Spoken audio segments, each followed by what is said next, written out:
তওবা করো বাপ।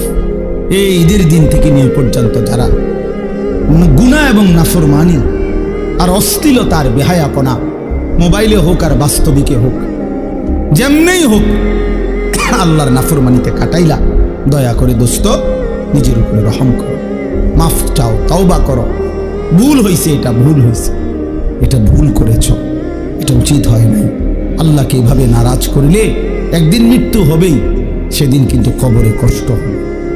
আর অব্যাহত গুনার কারণে বয়স্ক বাবা আপনাদেরকে বলি, খুদার কসম বাপ, যে সমাজে অস্থিরতা বেহায়াপনা বেড়ে যায়, সেই সমাজে নিজেদের ঘরের কন্যা, নিজেদের ঘরের বোন, তাদের ইজ্জতের নিরাপত্তাও কমে যায়।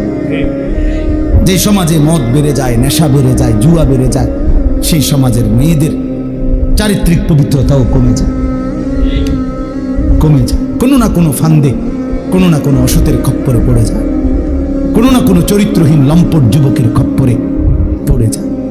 একদিন চরিত্র আখলাক সব নষ্ট করে আখিরাতও বরবাদ হয়, দুনিয়াও বরবাদ হয়।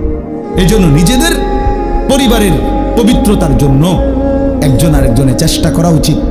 যার যেদূর সাধ্য আছে এতটুকুর ভিতরে হলেও একজন আরেকজনকে, নিজের কন্যা, নিজের ছেলে, নিজের মেয়ে, অথবা যার যেটুকু সামর্থ্য আছে, এটুকুর আলোকে একে অপরকে গুনাহ থেকে ফিরাবার জন্য চেষ্টা করা উচিত। সবাই হাত পাও ছাইরা দিলে আসমানের ফেরেশতা এসে ঠিক করবে।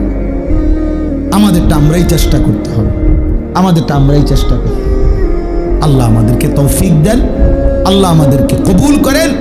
আজকে এই সংগঠন, এই মাহফিল আল্লাহ কবুল করেন।